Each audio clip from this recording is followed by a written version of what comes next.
Before I do my devotion, I've got to tell you how God works. I had planned on doing this all week long, but as the week went on, it didn't look like I was going to be able to get done what I need to do in order to get this done. I've been telling Stephanie all week, I said I need to go by your papa's house. I just want to sit down and talk to him about things when he was growing up. The man's 82 years old, I believe. So we left yesterday morning. I said, I need to go by your papa's. But as I got to thinking, I said, we got to do this, we got to do that. I ain't going to have time. She said, well, wasn't you going to do it for your devotion? I said, yeah, but we'll see how it goes. Well, we're sitting over at Roger and Ellie's picking the kids up, and there's a knock on the door. Her papa come in. So I knew then. I did this, I don't know, maybe a year ago, but I'm going to read everything that I did about a year ago, but I've added another whole page of stuff. I've talked to Doug, Brother Dan, Brother Ken. They've told me a couple of things. But I want you to take yourself back to a time when time was simpler. When you was growing up and you didn't have no worries. When life was simple. Go back to before the internet, before PlayStation, Nintendo, even before Atari. Before cell phones, CDs, DVDs, voicemail, and emails. When you played hide and seek at dusk, until dusk. You played kickball until the first, second, and if you could, you'd stretch it out till the third street light would come on.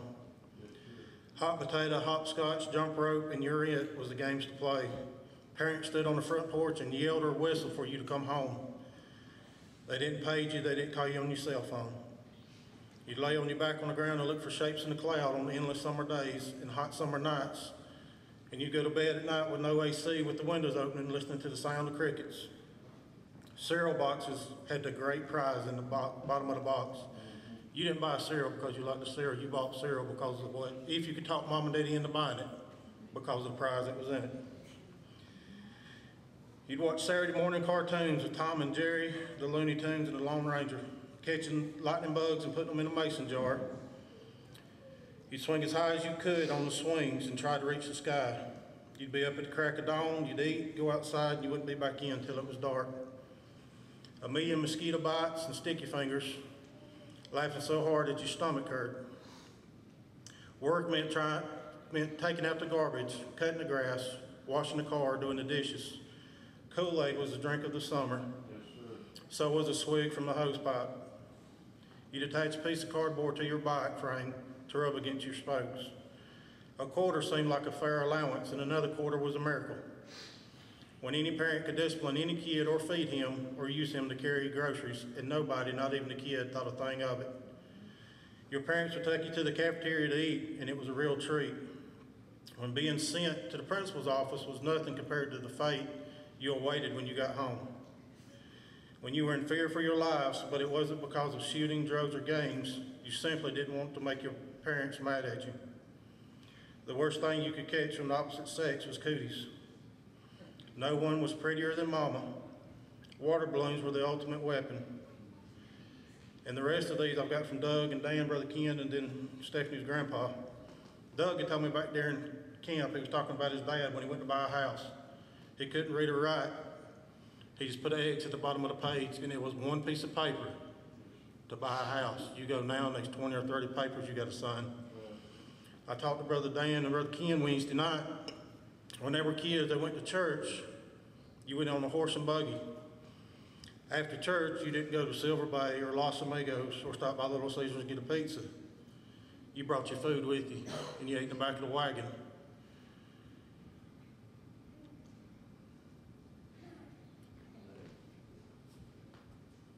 I talked to her papa yesterday. I don't know how many of you's met him. But I sat there and asked him, I said, all I want you to do is just tell me about things that when you was growing up, how life was, about the morals now and then. I said, whatever you want to tell me. He stood there for a minute and looked off in the distance. He said, we didn't have electricity. We lived in the mountains. We heated with wood. It was 7 miles to the nearest store, and we didn't have a car. He said we had a horse and we had the option. We either rode the horse or we walked. And whatever we got at the store, we brought home with us. He said his first job, he made 50 cents a day. 50 cents back then would buy more than $50 today. They wasn't worried about what they wore. Most of the time they wore overalls, and they were happy with it. Got one pair of shoes every year in the fall, and they had to make those shoes last all year long. They do stuff for people, and they do it for free. They didn't mind helping out their neighbor. Their neighbor was sick, they'd help them out by doing work in the garden or the yard, whatever needed to be done. He paused for a minute, and I ain't saying he started crying, but no tear come up. His eyes got real glassy. He said his mama, Gary may be able to tell you more about it, them vinegar barrels. Once they got dry, she did something with pickles. She made her own pickles, his mama. He said them pickles were better than any candy bar you could buy. He said a candy bar would only cost 3 cents. I knew he was getting done when he got to this point. He paused, he said, no schooling back then, and we were smarter than people are today. Times were different, yes, but we were happy. Yes. Yes. We come by Mom and Daddy this morning going to church. I'll hush after this. I looked in their backyard, and the side of the house, there used to be nothing but woods there. When we was little, me and Justin had bikes. We'd make trails, play hide and seek. But I could take you, there's no woods there now, but I can take you, and I can take you on the trails to the woods. I could see it this morning when I went by. Kids nowadays don't have a clue of what being happy really is. I can remember Saturday mornings, you lived to be outside. But you got me so many stupid Xbox, and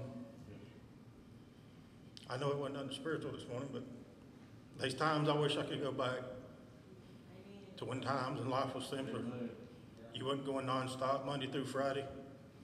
And by the time the weekend was here, you still had stuff to do, but you're so tired you didn't want to do it. Times were simpler. Times were a whole lot more fun then. Brother Dan, will you pray for us? Our Father, we bow before you this